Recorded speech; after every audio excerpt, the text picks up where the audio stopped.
concluded his speech on the budget. I remarked, Unar Vashnuni Jachini. Subsequently, during the same session, to ensure that the word jar was not misinterpreted, I provided a clarification while Honorable Opposition Member Ashok Chandra Mitra was speaking. I stated, জিতেন বাবু ওনার ভাষণে কমিউনিস্টের যাচ্ছি নিয়েছেন, আপনি এই জায়গায় আর নেব না, আপনাকে এই জায়গায় নেব না, কারণ আপনি এই জায়গায় নেই। There is no unparliamentary meaning in my statement.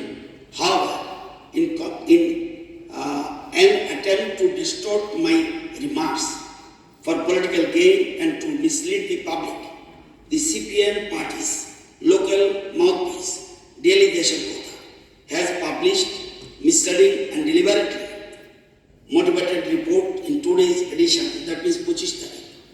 My words have been deliberately given a communal angle, spreading a hateful provocation in a highly planned manner.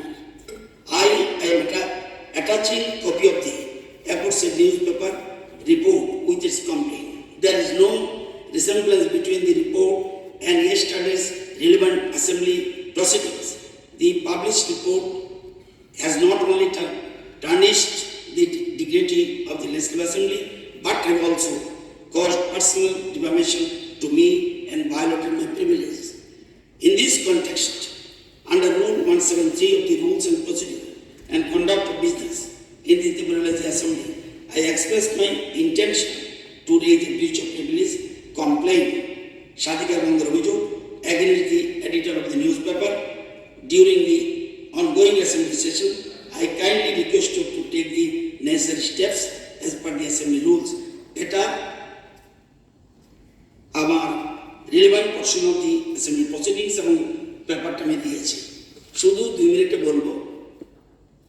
Delegation BJP উপজাতি অংশের জনগণকে কোন চোখে দেখছে তা বিধানসভাতে প্রমাণ করে দেখালেন পরিষদের মন্ত্রী রতনলাল। এটা স্বাধিকার ভোগ, এই ধরনের কোনো কথা এর হয়নি। 2, সবচেয়ে বিস্ময়কর বিষয়, সংসদীয় গণতন্ত্রের নিয়মকানুন রক্ষার দায়িত্ব যার হাতে, সে অধ্যক্ষ এ বিষয়ে হস্তক্ষেপ করার প্রয়োজনীয় বোধেনি। এটা হলো ব্রিচ অফ প্রিভিলেজ। প্রশ্ন তুলেছেন কুইলা জাতি অনুপাঠী ধানচাতত্ত্ব প্রবর্তক এই বিষয়ে নীরব কেন? এটা ব্রিচ অফ প্রিভিলেজ। মাননীয় অধ্যক্ষ উনি তার চেয়ার থেকে বারবার ডিস্টার্ব করেছিলেন আর তাকে অনুসরণ করছিল গোটা ট্রেজারি ব্যালেন্স। তীব্রামতা মন্ত্রী বিধায়ক শুধু ঢুক গেলে গেলেন ব্রিচ অফ প্রিভিলেজ। সুতরাং এই জিনিসটা বললাম। সুতরাং এটা আপনার আইন মতো যা যা রুলস প্রসিডিউর আছে এটা গ্রহণ করবেন। আর একটা বলে দিচ্ছি, যেহেতু কথা উঠেছে, মেসি বিশ্বকাপ ফুটবলে ওনার যাত্রী নিয়েছে কমিউনিটি। মেসি বিশ্বকাপ ফুটবলে ওনার যাত্রী নিয়েছে, শ্রেষ্ঠত্ব।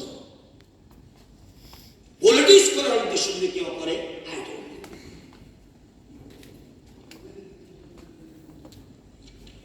ওকে। এখন আমি পুরস্কার ত্রিপুরা বিধানসভার কমিটি অফ প্রিভিলেজেসের কাছে বিধিসম্মতভাবে পরবর্তী পদক্ষেপ নেওয়ার জন্য প্রেরণ করছি।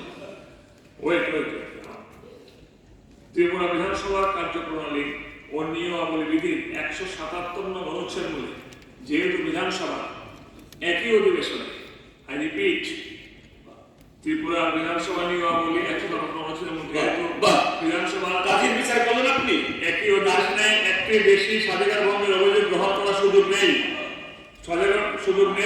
সেহেতু দ্বিতীয় যে স্বাধিকার ভঙ্গের অভিযোগ এনেছেন মাননীয় বিরোধী নেতা শ্রী জিতেন্দ্র জ্যোতি মহাশয়, সে অভিযোগটি গ্রহণ করে এই সভায় উত্থাপনের সম্মতি দিতে আমি অসমর্থ।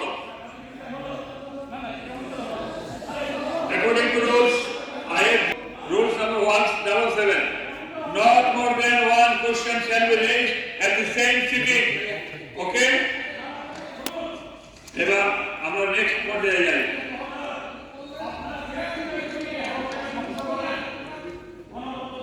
সে নোটিশ করে পরীক্ষা নিরীক্ষার পর গুরুত্ব সবার উত্থাপনের অনুমতি দিয়েছি। প্রথমে আমি মাননীয় সদস্য শ্রী গোপাল চন্দ্র রায় কর্তৃক আমি তো রেফারেন্স করতে একটি বিষয়বস্তু সবাই উত্থাপনের জন্য ওনাকে অনুরোধ করছি। গোপাল উত্থাপন করবেন? গোপাল করবেন, না করলে কিন্তু নামে ভরে যাবে। গোপাল আপনি করবেন? আমি বলতে if you ask your question, then it will be a benefit of neither than it will go. It is not.